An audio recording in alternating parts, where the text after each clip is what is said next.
like to call to order the regular formal meeting for October 3rd, 2017, regular formal meeting of the Iowa City City Council.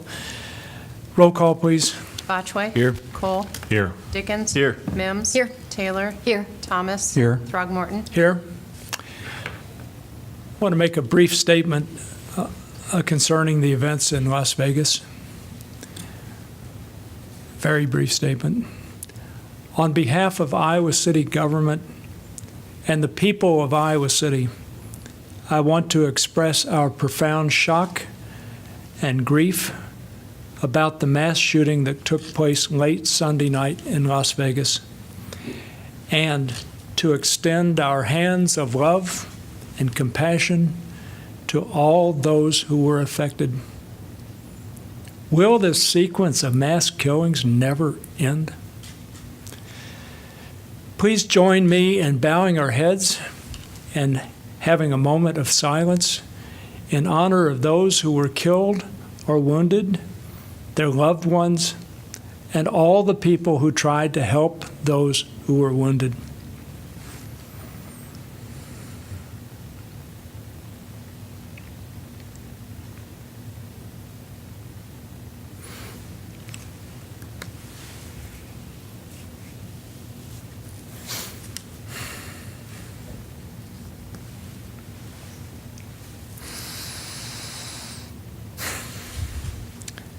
Thank you.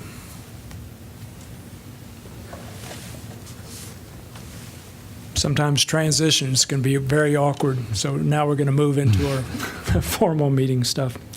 Item 3, proclamations. We have 2 proclamations to read this evening. The first concerns Domestic Violence Awareness Month.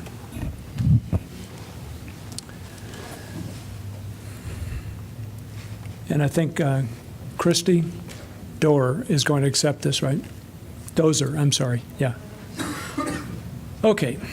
Whereas domestic violence, dating violence, and stalking affects women, children, and men of all racial, cultural, and economic backgrounds, causing long-term physical, psychological, and emotional harm.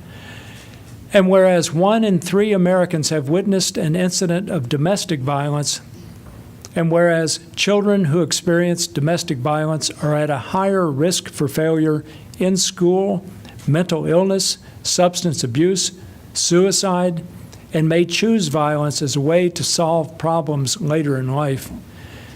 And whereas domestic violence in rural communities exists as a hidden, silent, and often unrecognized crime that is often underreported.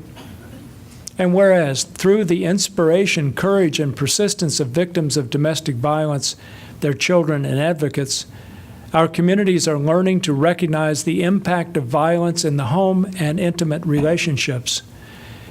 And whereas the Domestic Violence Intervention Program has worked to end violence in intimate relationships for more than 38 years through the collaborative partnerships of advocates, volunteers, local municipalities, criminal justice, health and human services, faith communities, business leaders, and private citizens. And whereas our community's achievements should be commended, we must continue our commitment to respect and support victims of domestic violence and to prevent future violence in our community. Now, therefore, I, James A. Throgmorton, Mayor of Iowa City, do hereby proclaim October 2017 as Domestic Violence Awareness Month and urge our citizens to work together to eliminate domestic violence, dating violence, and stalking from our community. Christy?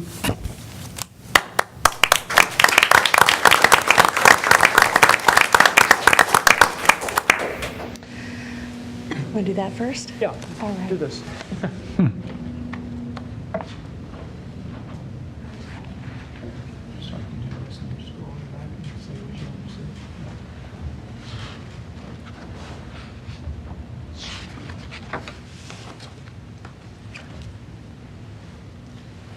I'd like to thank the City Council for proclaiming October Domestic Violence Awareness Month. I know many of you at the bar here and appreciate the support and the compassion and commitment that you have for victims of domestic violence, dating violence, stalking. I think that it's been an interesting time. We've seen some pretty rough issues come through our communities and the communities that we serve. Last year, we served just short of 1,899 women, men, and children who were suffering, who were seeking safety, and who were seeking to be treated with respect. And I will tell you that it's hard because I've met so many victims in the years that I've done this. I started out as a volunteer at the Rape Victim Advocacy Program on this campus at the University of Iowa. And I did that because domestic violence had touched my life as a high school student. I had 2 classmates who were murdered. And as somebody who had experienced violence in my own life. And when I came as a volunteer, I thought I knew all of the answers. I thought, just compassion would do it, and that just being there would do it. And what I learned was that it was complex, and that domestic violence and sexual assault were issues that a simple, I believe you, and simply having a shelter and a shoulder to cry on weren't always enough. We talk about, there's this saying that we all know and love, it takes a village to raise a child. And what I will tell you is that it takes a community to say no to violence. And it must be community-wide. In the many years that I've done this work, I'm going to age myself now, 1986 is when I started. I have never, ever met a victim that wanted to end their relationship. They always, always, always wanted their partner to stop hurting them. And as a community, we must come together and support victims and be there for them. You know the services that we provide. We have our 24-hour hotline. We have our 24-hour shelter. We have our 24-hour advocacy. We're there when victims need us. But the struggles are about everyday life. Food, home, just how do you move forward when the one place that you were supposed to be safe is no longer that for you? When everything about your life has been controlled in every way and you don't have access to any resources or support. I will tell you that Johnson County is an amazing place to do this work in.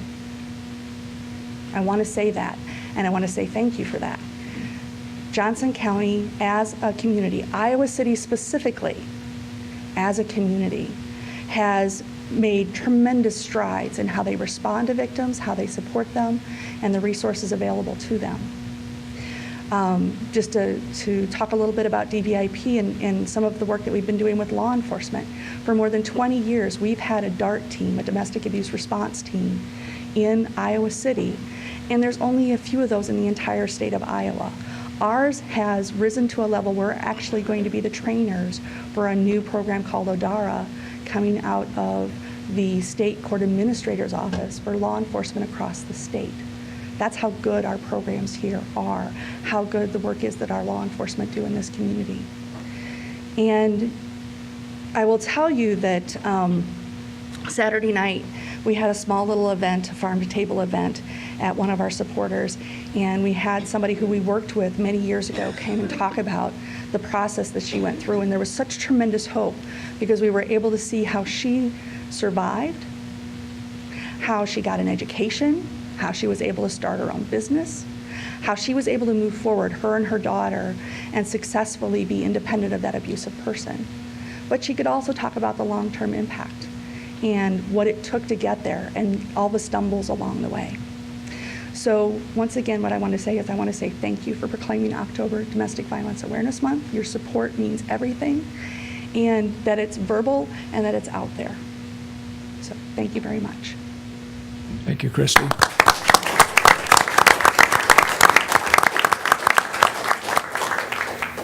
All right, our next proclamation is for Indigenous Peoples Day, and I think Tracy Peterson is going to accept this proclamation. Whereas the City of Iowa City recognizes that the indigenous peoples of the lands that would later become known as the Americas have occupied these lands since time immemorial.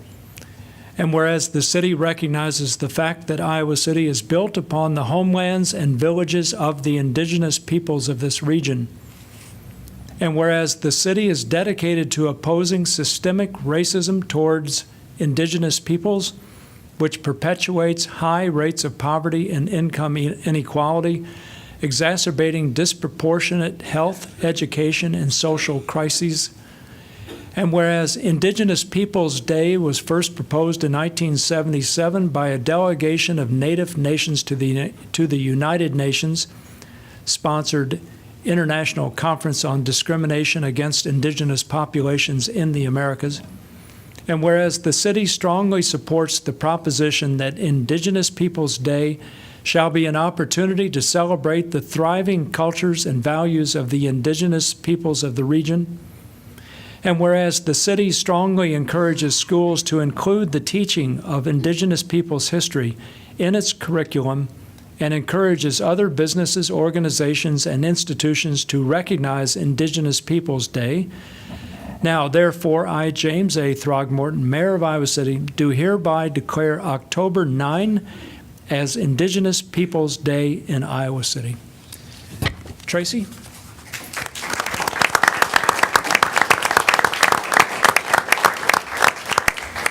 I'm going to forgo and have my students Sure. speak on my behalf and accept this, proclamation. Excellent.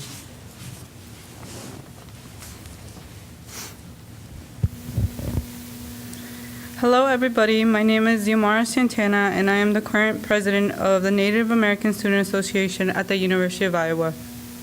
I just wanted to say thank you to the Iowa City Council and those involved in declaring Indigenous Peoples Day in Iowa City. To have Iowa City declare Indigenous Peoples Day, to me, it means we are celebrating the indigenous culture that continues to thrive all over the world. I hope it will also bring to attention disparities happening in these communities. As a senior, I'm very proud to be part of an organization who has worked extremely hard to make this happen, and it couldn't have happened without them and their push for it. Hi, my name is Jessica Owens. I'm the Vice President of the Native American Student Association, and I just wanted to acknowledge all of the hard work and all of the people who have put this together and made this happen. I think it's truly tremendous. And right now, we have Adriana Peterson, our constituency senator, actually presenting legislation to University of Iowa student government on the recognition of Indigenous Peoples Day. So I just wanted to thank you guys for all of the support and all of the great work that's been done by past NASA members and current NASA members. Thank you. Great.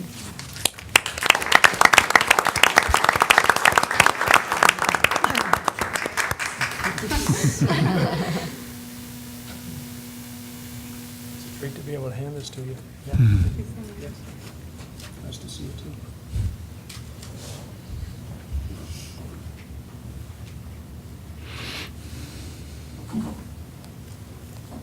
Okay, moving on to item 4, consider adoption of the consent calendar as presented or amended. So moved. Second. Moved by Botchway, seconded by Thomas. Discussion.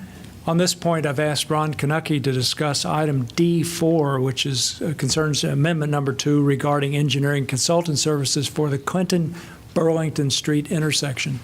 Mr. evening, Mayor, Ron. Council, Ron Konecki, Public Works Director.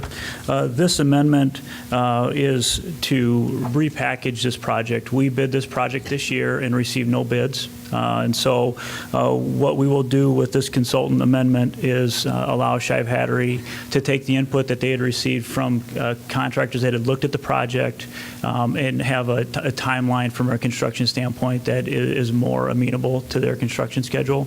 Also, with the plans and specs that were put together for this construction season, Hilton Garden Inn, we were going to work with them, for example, with their construction schedule. Obviously, they'll be open, so there'll be a little bit different plan to be able to accommodate them during the construction.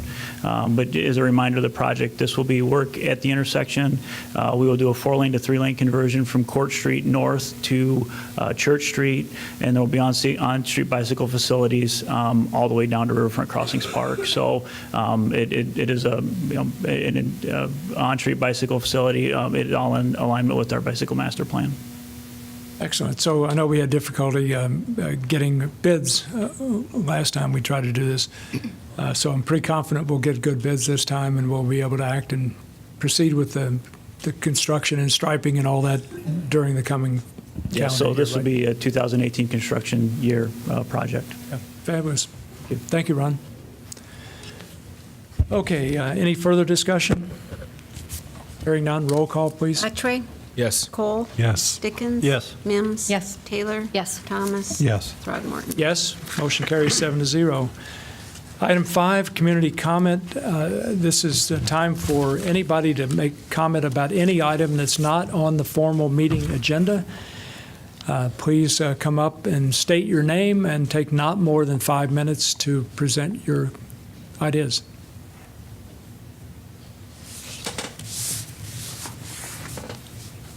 Good evening, Charlie. Thank you, Mr. Mayor. My name is Charlie Eastham. I live at 953 Canton Street in Iowa City. I just wanted to add a little bit to the council's discussion at your work session regarding the memo from Jeff Freund, the city manager, entitled Review Remaining Pending Work Session Topics. And the topic particularly of interest to me is the second one, identifying a substantive and achievable goal for the provision of affordable housing in Iowa City and implement strategies to achieve this goal. The staff, as you know, has recommended in its commentary that the metrics for achieving this goal be shifted from tracking and quantifying numbers of units produced to perhaps a more meaningful metric, which would be, and the staff's recommendation is to look at numbers of units, numbers of households that have that are cost burdened. That is, that their housing costs are more than 30% of their income. And I just would like to say that I think this is actually a good idea on the part of staff, and I'm glad to see they're bringing it forward. This metric, percentage of cost burdened households, is, I think, fairly readily available in the U.S. Census data. There's actually a table in the city steps of the 2016 to 2020 version that shows cost burdened households numbers for households that are cost burdened at 30% or 50% even of their household income. And the numbers of households are in the 1,300 range for households that are cost burdened at 50% or more of their income who are renting.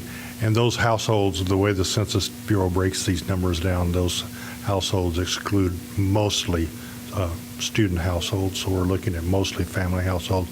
And I think I hope the council will continue supporting the city manager's notions about how to go forward in quantifying our affordable housing production by looking at metrics like this.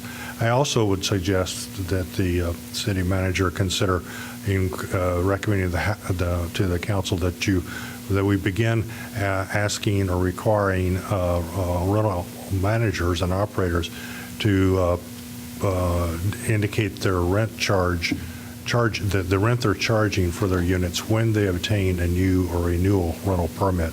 We don't really have detailed rental prices in the community. We haven't had them for a long time. We have surveys that are, don't include all the rental units available.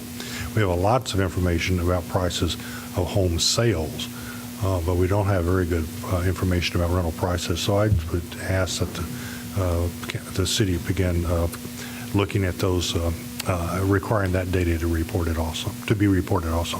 Thank you. Thank you, Charlie. Anyone else? Seeing no one, we'll turn to item 6, planning and zoning matters. Item 6A, Dodge Street Court. This is an ordinance conditionally rezoning 2.4 acres of property from medium-density single-family RS8 zone to planned development overlay, medium-density single-family residential OPD8 zone located on Dodge Street Court, and this is second consideration, but the applicant has requested expedited action. I move that the rule requiring the ordinances must be considered and voted on for passage at 2 council meetings prior to the meeting at which it is to be finally passed be suspended, that the second consideration and vote be waived, and that the ordinance be voted on for final passage at this time. Second. Moved by Mims, seconded by Taylor. Discussion? Hearing none, roll call, please. Cole. Yes. Dickens. Yes. Mims. Yes. Taylor. Yes. Thomas. Yes. Throgmorton. Yes. Botchway. Yes. Motion carries 7-0. Move final adoption. Second. Moved by Mims, seconded by Dickens. Discussion? Hearing none, roll call, please. Dickens. Yes. Mims. Yes. Taylor. Yes. Thomas. Yes. Throgmorton. Yes. Botchway. Yes. Cole. Yes. Motion carries 7-0. Could I have a motion to accept correspondence, please? So moved. Second. Moved by Dickens, seconded by Botchway. All in favor, say aye. Aye. Opposed? Motion carries. Item 6B, our right-of-way adjacent to 2222 Old Highway 218 South. This is a resolution authorizing conveyance of a portion of vacated right-of-way adjacent to 2222 Old Highway 218 South to the state of Iowa. I'll open the public hearing. Anybody want to address this topic? Seeing no one, I'll close the public hearing. Resolution. Second. Moved by Botchway, seconded by Dickens. Discussion? Hearing none, all in favor, hearing none. Roll call, please. Mims. Yes. Taylor. Yes. Thomas. Yes. Throgmorton. Yes. Botchway. Yes. Cole. Yes. Dickens. Yes. Motion carries 7-0. Item 7, prohibit tobacco use in parks. This is an ordinance amending Title VI entitled Public Health and Safety, Chapter 10 entitled Smoke-Free Places, and Title 10 entitled Public Ways and Property, to prohibit the use of tobacco, including smokeless tobacco, in all city parks. This is second consideration. Move second consideration. Second. Moved by Mims, seconded by Botchway. Discussion? Would anybody like to address this topic? Seeing no one, any council discussion? Oh, Eileen? Yeah. Good evening, Eileen. Good evening, Eileen Fisher from Solon, and I just wanted to thank the council on behalf of Cafe Clean Air for Everyone for taking this proactive public health measure to protect the lives of Iowa citizens. Thank you. Any council discussion?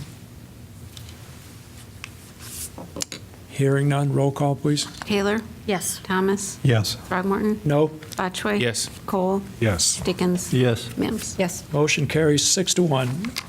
Throgmorton in the negative. Could I have a motion to accept correspondence? So moved. Second. Moved by Botchway, second by Dickens. All in favor, say aye. Aye. Opposed? Motion carries. Item 8, rent abatement in emergencies. This is an ordinance amending Title 17 entitled Building and Housing, Chapter 5 entitled Housing Code, to provide for the abatement of rent in emergencies. Move adoption. Second. Moved by Botchway, seconded by Dickens. Discussion. Hearing none, roll call, please. Thomas. Yes. Throgmorton. Yes? Botchway. Yes. Cole. Yes. Dickens. Yes. Mims. Yes. Taylor. Yes. Motion carries 7-0. Item 9, occupant transition plan. This is an ordinance amending Title 18, Site Plan Review, to require notification to occupants and an occupant transition plan for any additions or alterations to a residential development with more than 12 residential units. Move This is adoption. pass and adopt. Second. Moved by Mims, second by Botchway. Discussion? Hearing none, roll call, please. Throgmorton? Yes? Batchway? Yes. Cole? Yes. Dickens? Yes. Mims? Yes. Taylor? Yes. Thomas? Motion carries 7-0. Item 10, commitment of city funds for low-income housing tax credit proposal. This is a resolution committing $330,000 in fiscal year 2017 and fiscal year 2018 general funds to the Delray Ridge LP application for 2018 low-income housing tax credit funds. Move the resolution. Second. Moved by Mims, seconded by Botchway. Discussion? Good evening, Tracy. Hi, I'm Tracy Heisch with the Neighborhood Services. Back in June 2016, you approved the Affordable Housing Action Steps. Say that 5 times fast. In part of that plan, you budget annually for affordable housing. Since that time, you decided the distribution would be 25% to low-income housing tax credit projects, or what we call as LIHTC. So last year, we didn't receive any eligible LIHTC applications, so that money rolled over to this year. So we had $330,000 for available projects. We took out a request for proposals. We had an allocation round. We had 2 applications, one from the Housing Fellowship for Delray Ridge LP, which is 28 units, mostly 1 and 2 bedroom units on Dubuque Street.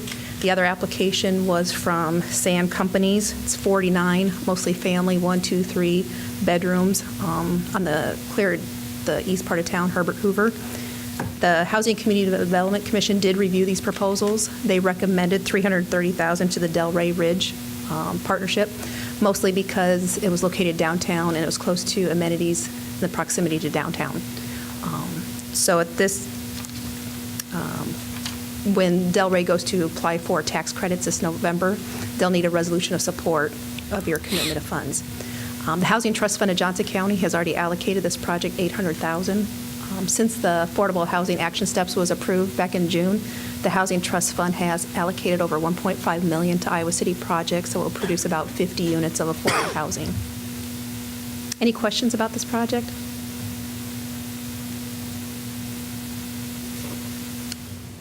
Okay. I'm not seeing any. Thank you, Tracy.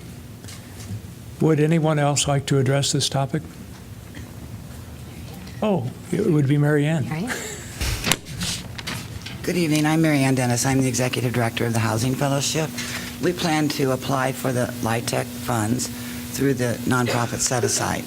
And with the if you award the project this money, it will leverage about over $4.68 million into the community, not counting the Housing Trust Fund money, but from private funds and from the equity from the sale of the credits. So I hope you can support our project.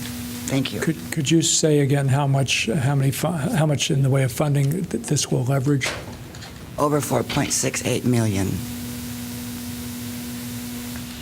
Thank you. Thank you.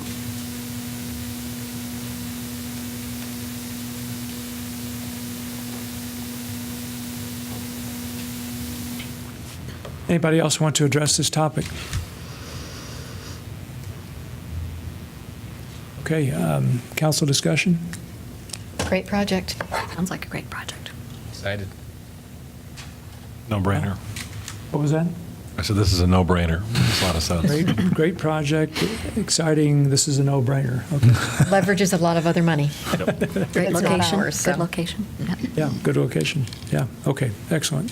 Roll call, please. Batchway? Yes. Cole? Yes. Dickens? Yes. Mims? Yes. Taylor? Yes. Thomas? Yes. Throgmorton? Yes, motion carries 7-0. Item 11. Thank you, Tracy. Thank you, Mary Ann. Announcements of vacancies. Applicants must reside in Iowa City and be 18 years of age unless specific qualifications are stated. We have 2 vacancies to fill unexpired terms on the Airport Board of Adjustment. 1 vacancy to fill an unexpired term upon appointment to the Airport Zoning Commission. 1 vacancy for a Jefferson Street representative to fill a 3-year term on the Historic Preservation Commission. And 1 vacancy to fill a 3-year term on the Telecommunications Commission. Applications for these positions must be received by 5 p.m. Tuesday, October 10 of this year. We also have one vacancy to fill a 5-year term on the Board of Adjustment, 2 vacancies to fill 5-year terms on the Board of Appeals, 3 vacancies to fill 3-year terms on the Human Rights Commission, 2 vacancies to fill 4-year terms on the Parks and Recreation Commission, 2 vacancies to fill 3-year terms on the Public Art Advisory Committee, and 2 vacancies to fill 3-year terms on the Senior Center Commission. Applications for these positions must be received by 5 p.m. Tuesday, November 14, 2017. Item 12, community comment if necessary. Ben, did you want to speak? It's only 7:30. Is that all you're going to say? We're going for a record, Ben. It is short and sweet tonight. UISG, we held our first town hall to kind of get feedback from students to kind of figure out what topics they had on their mind. The topic was voted on via a Twitter poll for millennials. How else would we do things? It was affordability was the topic, and we sort of anticipated a lot of the conversation would revolve around tuition affordability and how that relates to student costs, but actually there was an interesting twist where a lot of the conversation revolved around housing, especially in the case with in-state students. Housing costs make up the majority of their cost of attendance, so I would just like to kind of publicly state and reiterate our stance on affordable housing and wanting City Council to remain cognizant of those types of talks, especially when we're considering rezoning laws, housing codes, and further development. I'd also just like to remind everybody about the UISG City Council election forum that's happening on October 18th. It'll be at 7 o'clock in the Illinois room on the 3rd floor of the IMU. Some of y'all will be there as participants, but I would encourage everybody else to kind of show up, bring your own communities. Obviously, it's kind of geared towards student interest, but it is a community event, and anybody and everybody is more than welcome to come. And then homecoming, great week full of events, kind of get your Hawkeye pride on. And then a real quick shameless plug for my fraternity's philanthropy. We are hosting a 0.1K at Hubbard Park on October 15th. I understand that's a far distance, and I know you all aren't trained for it, but we do, in fact, we'll probably have a watering hole of some sort at the halfway mark in case you are tired. $5, you get food. It supports RVAP, so kind of keeping in lieu of Domestic Violence Awareness Month. So I would encourage everybody to come out, stop by, say hi. That's between 11:30 a.m. and 2 p.m. on October 15th. But Do you think it's going to take that long to run it? it might. It might. So, but, like I said, we have water halfway. But anyway, I won't keep us longer than we need to be. So thank you very much. Hey, Ben, I'd like to note that on November the 28th, I'm going to be visiting with student government. You will? Yeah, and at the IMU second floor ballroom. Mm-hmm. Yeah, I'm looking forward to that. But it's my birthday. We'll have a cupcake for you. Do you prefer Molly's or Scratch? Which brand? Scratch? Molly's. Molly's. All right. I wouldn't get into that debate in public. Thanks, Ben. Thank you, Ben. Okay, item 13, City Council information. Kingsley, you're going to go first. Shelter House Barbecue Bash, October 13th. I forgot the time. Sorry. It is at the Iowa City Airport. You said it? 6:30 to 10. 6:30. Thank you. Next is Out of Darkness Walk for Suicide Prevention. It is Sunday, October 15th, 5 to 8 p.m. as well. Be there. Is that it? That's it. Nothing. We just kind of went through our reports on some of our committees and stuff, so that kind of took that one out. So, John? You and I attended a listening post on the 28th of September at Lower City Park with the Neighborhood Council, which is kind of an interesting listening post format because, those many who attended had questions that they we received before attending that listening post. We had an opportunity to kind of think about it, and I reached out to staff on one of the questions, so we wouldn't be, or at least I wouldn't be just sitting there saying, I don't know what to say. But it was, I like that focus. I mean, it's nice to have it open-ended, but sometimes it's nice to know what the questions will be so you can really allocate time to address them in more detail. I thought it was a very productive meeting. And Yeah, and there were around 15 people. there were quite a few people there. It was a beautiful night. From, down I don't in the know, at least lower- 10 or so different neighborhoods. Yeah, I think they turn out pretty well. Rockne and I did that a year or so ago down at they Terry kept us on our Trueblood. toes, And yeah. there were more than a dozen, I think, there that night, and lots of really Yeah. good questions. And I do think the council is an important concept, of having neighborhood representatives get together, representing their constituencies and having an opportunity to meet one another. And then I also did attend the Johnson County Affordable Housing Coalition's annual report, which kind of nice to be there. The city has played a huge role. It's countywide in terms of moving affordable housing forward. And so I was happy to be there and see how that was clear in their presentation. Bowie? We had an item in our packet about an event coming up in November. We will have a meeting before then, but just to remind people about it and get it on your calendars, the Fall Employee Lunch, which I've helped out with that before at Terry Trueblood, and it's always a really great event, and it's great that the department heads make it possible for their employees to come to that, and it's just a good time to show appreciation for everybody's hard work for the city. And that's November 16th, 11 to 1 at Terry Trueblood. Excellent. Rockne? I am right in the middle of the Sustainabilities Conference in the city of Dubuque.